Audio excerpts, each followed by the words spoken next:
সমস্ত প্রশংসা আল্লাহ রাব্বুল আলামিনের, যিনি পরম করুণাময়, অসীম দয়ালু।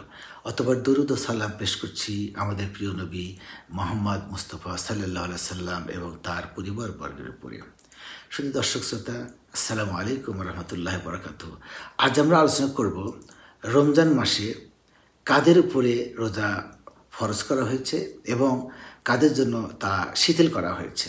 এই প্রকারভেদ নিয়ে আলোচনা করতে গেলে আমরা প্রথমে যদি বলি যে মুদ্রা কথা হলো যে সেই সকল মানুষ যারা মুসলমান অর্থাৎ ঈমান এনেছে, যারা বালেগ, প্রাপ্তবয়স্ক, সামর্থ্যবান, মুকিম এবং যারা বাধাহীন, তো এবং যারা সুস্থ জ্ঞান সম্পন্ন।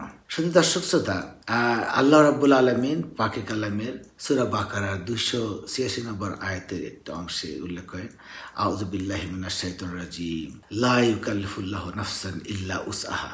অর্থাৎ আল্লাহ তাআলা কাউকে তার সাধ্যের বাইরে দায়িত্ব চাপিয়ে দেন না।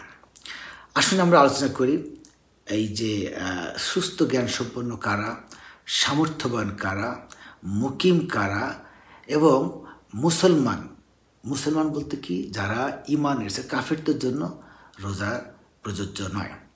তবে কোনো কাফের ব্যক্তি যদি মুসলমান হয়, ঈমান আনে, তার ক্ষেত্রে কিছু কথা আমরা এটা পরবর্তীতে আসছি। তো এখন আসুন আমরা প্রথমেই পূর্ণবয়স্ক মুসলমান হতে হবে, বালেগ হতে হবে, প্রাপ্তবয়স্ক হতে হবে।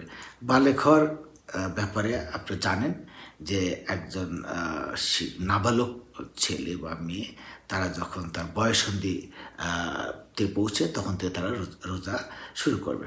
এগুলো নির্ণয়ের জন্য আপনি জেনে নেবেন বয়ঃসন্ধি মেয়েদের জন্য কোন সময়, ছেলেদের জন্য কোন সময়, সেটা ইনশাল্লাহ আপনি জেনে থাকবেন এবং জেনে নেবেন। আমাদের আলোচনার বিষয় হলো এবার সুস্থ জ্ঞান সম্পন্ন, অর্থাৎ পাগল হওয়া যাবে না, আর সামর্থ্যবান, শারীরিকভাবে সামর্থ্যবান, অসুস্থ হওয়া যাবে না, আর মুকিম অর্থাৎ সে এলাকায় আছে, বাড়িতে আছে, নিজস্ব এলাকায় আছে, সফরে নাই সেই, আর বাধামুক্ত। এরা হলো গিয়ে দাসীদের ক্ষেত্রে, দাসদের ক্ষেত্রে হতে পারে। কাউকে বাধামুক্ত বলতে এটা বোঝানো হয় যে কাউকে এমন দায়িত্ব দেওয়া হলো যে সে দায়িত্ব পালন করতে গিয়ে বাধ্য, যেমন ড্রাইভার, এই জাতীয় জিনিস সবসময় দায়িত্বরত অবস্থা থাকে, তাদের ক্ষেত্রে রোজা শিথিল আছে।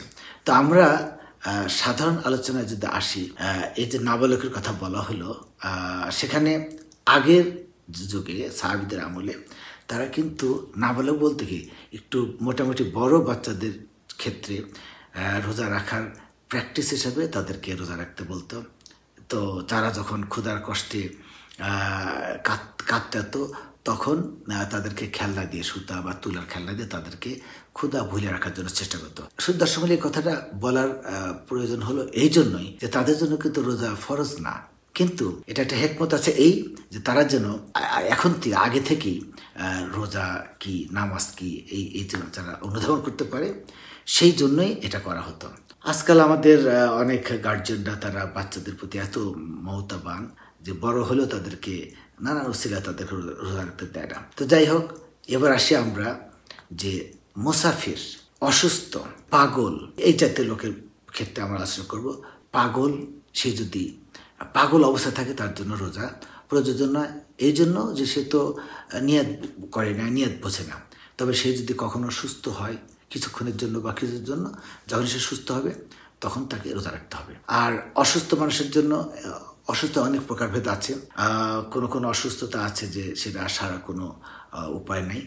কখনো কখনো ডাক্তার নির্ধারণ করে দেয় যে রোজা রাখলে তার সমস্যা হবে, সেক্ষেত্রে তাদের রোজা রাখার দরকার নেই, তারা এটাকে ফিদিয়া দিয়ে এটাকে পরিপূর্ণ করে নেবে। মুসাফিরদের জন্য তাই। তো মুসাফিরদের জন্য লম্বা গল্প আছে। রাসূলুল্লাহ সাল্লাল্লাহু আলাইহি ওয়াসাল্লাম মুসাফির অবস্থায় কি করতেন, তার সাহাবীরা কি করতেন, এগুলো নিয়ে আমরা বিশদ আলোচনা করবো ইনশাআল্লাহ। রোজা রাখার জন্য ফিদিয়া কিভাবে দিতে হবে, আরও কিছু রোজা ভাঙ্গার ইচ্ছাকৃত ভাঙ্গা, বা অনেক সময় এরকম হয় যে সফর করে অনেকে একটা ওসিলা নিয়ে, যে এখন সফরে যাব তাহলে রোজা রাখতে হবে না। তো এই ব্যাপারগুলো বিশদ আলোচনা করার প্রয়োজনীয়তা রয়েছে। ইনশাল্লাহ সামনের দিনে আমি এটা ধারাবাহিকতা হিসাবে আমি আবার চালিয়ে দেবো ইনশাল্লাহ আপনাদের সামনে। আশা করি সে পর্যন্ত আপনারা সবাই ভালো থাকেন। আল্লাহর রহমতে। ওয়ারখুদ দাওয়ানা আলহামদুলিল্লাহ রাব্বিল আলামিন। ওয়াসসালাতু ওয়াসসালামু আলা রাসূলিল্লাহ।